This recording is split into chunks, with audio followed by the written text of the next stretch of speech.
Dear children, indefinite tense. प्रिय भैया बहनों, आज हम प्रेजेंट इंडेफिनिट टेंस के स्ट्रक्चर की जानकारी करेंगे। स्ट्रक्चर का मतलब होता है वाक्य रचना। जैसे कोई भी वाक्य हमें बनाना है तो उसके लिए स्ट्रक्चर की जानकारी हमें होनी चाहिए। स्ट्रक्चर इसमें यहाँ दिया हुआ है अफर्मेटिव। अफर्मेटिव का मतलब होता है सकारात्मक वाक्य। यदि हमें प्रेजेंट इंडेफिनिट टेंस का कोई वाक्य बनाना है और उसके अंदर अफर्मेटिव सेंटेंस बनाना है तो उसके लिए हमें ये फॉर्मूला याद रखना है। सबसे पहले हमें लेना है सब्जेक्ट। सब्जेक्ट का मतलब क्या होता है? कर्ता। कर्ता किसे कहते हैं? किसी कार्य को करने वाला। तो सब्जेक्ट प्लस वर्ब की फर्स्ट फॉर्म। ये वर्ब की फर्स्ट फॉर्म कौन सी? मेन वर्ब की। मेन वर्ब का मतलब क्या है? मुख्य क्रिया। इसकी कौन सी फॉर्म लेनी है? फर्स्ट फॉर्म हमें लेनी है। वर्ब जो होती है उसकी 5 फॉर्म होती है। First form, second form, third form, ING form और एस या ईएस। इस तरह से 5 फॉर्म होती है। तो उन पांचों में से जो पहली फॉर्म है, जो उसकी मूल फॉर्म है, बेसिक फॉर्म जिसे बोलते हैं, जैसे मान लीजिए गो, तो ये क्या है? फर्स्ट फॉर्म है। फिर हम जैसे ही इसके रूप देखते हैं, गो का वेंट, गोन, गोइंग, गोज, तो इस तरह से ये 5 फॉर्म इसकी होती है। तो सब्जेक्ट प्लस वर्ब की फर्स्ट फॉर्म या वर्ब की फर्स्ट फॉर्म प्लस एस या ईएस प्लस ऑब्जेक्ट। इसके बाद में हमें नेगेटिव बनाना है सेंटेंस। तो सब्जेक्ट प्लस डू या डज। ये जो डू या डज है ये क्या है?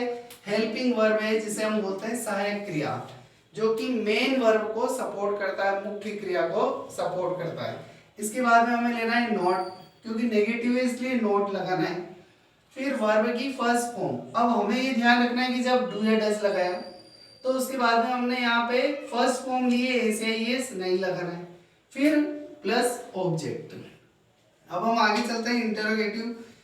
लास्ट में आप देख रहे हैं प्रश्नवाचक चिन्ह लगा हुआ है। इंटरोगेटिव सेंटेंस का मतलब होता है प्रश्नवाचक वाक्य, जिसमें कोई प्रश्न पूछा जाता है। 2 प्रकार के इंटरोगेटिव सेंटेंस होते हैं।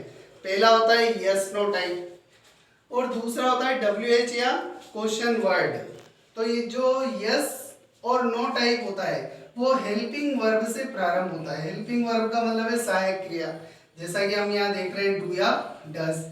फॉर एग्जाम्पल मैंने आपसे पूछा do you get up early in the morning? क्या आप सुबह जल्दी उठते हैं? तो आपका आंसर होगा yes I get up early in the morning. या फिर आप बोलेंगे no I do not get up early in the morning. तो आंसर किस में दिया? यस या नो में। तो जो इंटरोगेटिव सेंटेंस होता है वो 2 प्रकार के हैं। पहला यस नो टाइप, जिसे बोलते हैं हम हेल्पिंग वर्ब से प्रारंभ। दूसरा है WH या क्वेश्चन वर्ड, जिसके अंदर किसी न किसी प्रकार की कोई जानकारी मांगी जाती है। फॉर एग्जाम्पल मैंने आपसे पूछ लिया कि व्हाट इज योर नेम? आपका क्या नाम है? यू विल रिप्लाई, आप आंसर देंगे माय नेम इज विकास। इसका मतलब आपने मुझे क्या दिए? इंफॉर्मेशन दिए, जानकारी दिए। तो ये जो WH या क्वेश्चन वर्ड होता है ये इंफॉर्मेशन देने का काम करते हैं, सूचना देना, जानकारी देना। और जो HV से प्रारंभ होते हैं उसका आंसर हमेशा यस या नो में होता है। तो यहाँ पर हमें याद रखना है हेल्पिंग वर्ब क्या आएगी? डू या does plus subject plus verb की फर्स्ट फॉर्म प्लस ऑब्जेक्ट। जैसे हमने नेगेटिव में देखा कि डू या डज आया तो वर्ब की फर्स्ट फॉर्म हुई, ऐसे ही इंटरोगेटिव में भी डू या डज आया तो वर्ब की फर्स्ट फॉर्म और अंत में चिन्ह लगाना है, प्रश्नवाचक चिन्ह। इंटरोनेगेटिव प्रश्नवाचक नकारात्मक वाक्य। डू या does plus subject plus not, subject के बाद में नॉट लगाना है, फिर वर्ब की फर्स्ट फॉर्म और ऑब्जेक्ट और प्रश्नवाचक चिन्ह। इसका पहला नियम है सब्जेक्ट आई यू वी दे तथा प्लूरल नाउन के साथ वर्ब की फर्स्ट फॉर्म लेनी है। किसमें? अफर्मेटिव सेंटेंस में। जो ऊपर हमने देखा है कि वर्ब की फर्स्ट फॉर्म लेनी है, फर्स्ट फॉर्म में एस या ईएस। तो कहाँ वर्ब की फर्स्ट फॉर्म लेनी है? तो इसके लिए आपको याद रखना है आई यू वी दे तथा प्लूरल नाउन आएगा तो वर्ब की फर्स्ट फॉर्म। इसी प्रकार से हमने यहाँ पे लिखा है फर्स्ट फॉर्म में एस या ईएस, तो आपको इसमें याद रखना है यदि subject he, she, it, name तथा सिंगुलर नाउन एक वचन संज्ञा होगा तो वर्ब की फर्स्ट फॉर्म में एस या ईएस लगाना है। इसी प्रकार से जब वाक्य नेगेटिव हो, इंटरोगेटिव हो, इंटरोनेगेटिव हो, ये तीनों स्ट्रक्चर जो हमने देखे हैं, तो इसमें आपको लेना है डू या डज प्लस वर्ब की फर्स्ट फॉर्म तो कहाँ डू लेना है, कहाँ डज लेना है।